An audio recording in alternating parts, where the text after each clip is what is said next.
સાચું, અત્યાર સુધી જ્યારે જ્યારે કોંગ્રેસ ચૂંટણીઓ હારી છે ત્યારે આપણે સવાલ કરીએ કે ભાઈ તમે કેમ હાર્યા, તો આપણને એવું જ કહેતી હતી કે ભાઈ હવે ખબર નહીં, હવે કારણો શોધીશું, સમીક્ષા કરીશું. પણ સમીક્ષા થતી હોય કે નહીં એ તો એમને ખબર, પણ પરિણામ અને પરિવર્તન એ હજુ સુધી કોંગ્રેસની અંદર ખાસ કરીને જોવા મળતું નહોતું. પણ હવે એ કોંગ્રેસે કદાચ નક્કી કર્યું હોય કે આપણે ક્યાં થાપ ખાઈ જઈએ છીએ, તો કોંગ્રેસ થાપ ખાતી હતી એ ઉમેદવારને પસંદ કરવામાં. તો આ વખતે કોંગ્રેસે જે પરંપરાગત ઉમેદવાર પસંદ કરવાની જે પદ્ધતિઓ હતી ભલામણો દ્વારા કે પછી યુવાઓને અવસર નહીં આપીને, તો એ બધી જે પરંપરાગત પદ્ધતિઓ હતી એ ક્યાંય ને ક્યાંય એને તોડીને નવી પરંપરા એને સ્થાપિત કરવાનો પ્રયાસ કર્યો હોય કે આ વખતે યુવાઓને ટિકિટ આપીશું અને એમાં પણ મહિલાઓને પણ ખાસ એમાં 50% મહિલાઓને રાખીશું, એવું એમને પ્રેસ કોન્ફરન્સ કરીને એમને કહી દીધું હતું. પણ ખરેખર એ કહેવું અને કરવું એમાં હાથી ઘોડાનો ફરક હોય. તો એ જેવું કીધું છે એવું આ વખતે કોંગ્રેસે કરી પણ બતાવ્યું છે. એમને યુવાઓને વધારે ટિકિટ આપી છે, ખાસ કરીને મહિલાઓને પણ એવી જગ્યાએ ટિકિટ આપી છે જ્યાં મહિલા અનામત નહોતી, એટલે મહિલા પોતાનું અસ્તિત્વ બતાવવા માટે થઈને પ્રભુત્વ સુધી પહોંચી શકે એનું કોંગ્રેસે ખાસ ધ્યાન રાખ્યું છે, મહિલા અસ્મિતાનું ધ્યાન રાખ્યું છે, મહિલાઓને એને ટિકિટ આપી છે.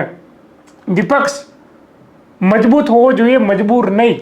ઘણા નેતાઓ એવા હોય કે ભાજપમાંથી ટિકિટ ના મળી હોય, બીજા પક્ષમાંથી ટિકિટ ના મળી હોય એટલે કે ચલો હવે આપણે કોંગ્રેસમાં જઈને ટિકિટ લઈ આવીએ.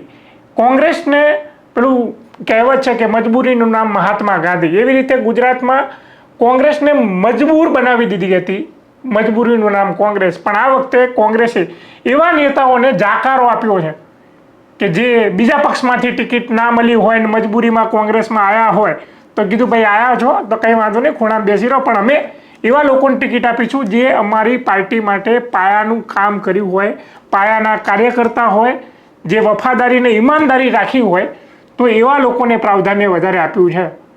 રૂપિયાવાળાને ટિકિટો મળે એવું બધું જે પહેલાં થતું હતું પણ એવું આ વખતે નહીં થયું. આ વખતે તો પેલો સામાન્ય જે લારી પાથરણાવાળો હોય એવાને પણ ટિકિટ આપી દીધી કે ભાઈ નહીં, એ વિસ્તારનો વ્યક્તિ જે વિસ્તારની અંદર જે લોકો એને ઓળખતા હોય, વિસ્તાર માટે કામ કર્યું હોય, ઈમાનદાર હોય, વફાદાર હોય, ભલે એની જોડે રૂપિયા ના હોય, સામાન્ય પણ કેમ ના હોય, એવાને ટિકિટ આપવાનું એમને વધારે મહત્વ આપ્યું છે. કારણ કે રૂપિયાવાળા શું છે કે ભાઈ ચવાણું અને પેંડા વેચી દે, પછી કોટરીઓ આપી દે, એ કિંમત કેટલી આવે મને ખબર નહીં, એ કોટરીઓ આપી દે, બસ એટલાની અંદર એ વોટ ખરીદી લે. અને પછી જે સ્થાનિક પ્રશ્નો હોય, રોડ, રસ્તા, ગટર, પાણી, હવે એ બધા પછી સવાલ ના કરી શકે, કારણ કે એમને તો ખબર છે કે આપણે ચાલુ એક કોટરીયાની અંદર વેચાઈ ગયા. પણ સ્થાનિક ઉમેદવાર મજબૂત હોય, લડાયક હોય, એની અંદર પણ યુવાન હોય, જે આ લોકો માટે દોડી શકે, જે યુવાનને પોતાની પણ મહત્વાકાંક્ષાઓ કે હું વધારે કામ કરું, વધારે આગળ વધું, હું ફક્ત સ્થાનિક પૂરતો સીમિત ના રહું. કોંગ્રેસે આ બધું ધ્યાન રાખીને એવા લોકોને પણ ટિકિટ આપી છે.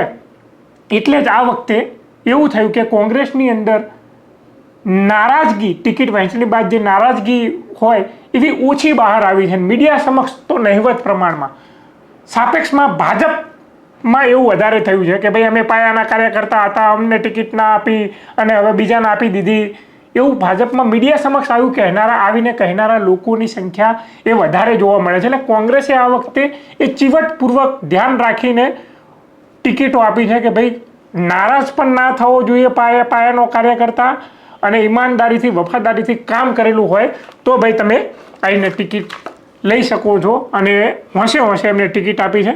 એટલે 140 વર્ષ જૂની પાર્ટી, 140 વર્ષ જૂની જે પરંપરાઓ તોડવાનું જે ગુજરાતમાંથી એમને પ્રયોગ કર્યો છે, એવા યુવાનોને એવી મહિલાઓને ટિકિટ આપીને એમને જાણે બતાવવાનો પ્રયાસ કર્યો હોય કે ભાઈ નહીં, અમે ભલે રૂપિયા નહીં હોય તો પણ ચાલશે, પણ ખરેખર લડાયક હશે, અમે એનું ધ્યાન રાખીશું. મહિલાઓ હશે જે ઘરની 4 દિવાલની અંદર કેદ થઈને ચૂલા ચોકી કરતી હશે, ફક્ત એ ચૂલા ચોકી પૂરતી સીમિત નહીં રાખીશું. અમે એવીને પણ ટિકિટ આપીશું કે જે મહિલા પોતાના વિસ્તારના પ્રશ્નો માટે લડી શકે. આ ઇલેક્શનને કહેવાય છે લોકલ બોડી ઇલેક્શન, એટલે કે સ્થાનિક સ્વરાજ્યની ચૂંટણી. સ્થાનિક સ્વરાજ્યની ચૂંટણીમાં કેવા પ્રશ્નો હોય? રોડ, રસ્તા, ગટર, પાણી. એવા પ્રશ્નો હોય. એટલે સ્થાનિક લોકો એવા લોકોને પસંદ કરે કે જે પોતાના વિસ્તારના જે નામચીન લોકો હોય અથવા તો ખાસ કરીને લોકો વચ્ચે રહેતા હોય. એટલે બધું ધ્યાન રાખીને એમને ટિકિટ વહેંચણી કરી છે. તમારું શું માનવું છે કે આવી રીતે કોંગ્રેસે જે ટિકિટ વહેંચણી કરી છે, જે અત્યાર સુધી જે થાપ ખાતી હતી અને આ વખતે સમીક્ષા કરીને પરિવર્તન લાવવાનો એમને પ્રયાસ કર્યો છે, શું આવું કરવાથી કોંગ્રેસ ચૂંટણી જીતી શકશે? શું તમારા વિસ્તારની અંદર કોંગ્રેસિયા જેવું રીતે કહી રહ્યા છે કે ભાઈ અમે એવા જ ઉમેદવારોને ટિકિટ આપી છે અને આત્મવિશ્વાસ વ્યક્ત કરી રહ્યા છે, શું તમારા વિસ્તારની અંદર એવા ઉમેદવાર છે જે યુવાન હોય, મહિલા હોય અને તમારા વિસ્તારમાં પ્રાણ પ્રશ્નો માટે લડ્યા હોય? શું એવા ઉમેદવારને ટિકિટ આપી હોય તો કોમેન્ટમાં અમને જણાવતા જજો અને જોતા રહેજો. ક્રાંતિ માર્ગ, ઇન્કલાબ જિંદાબાદ.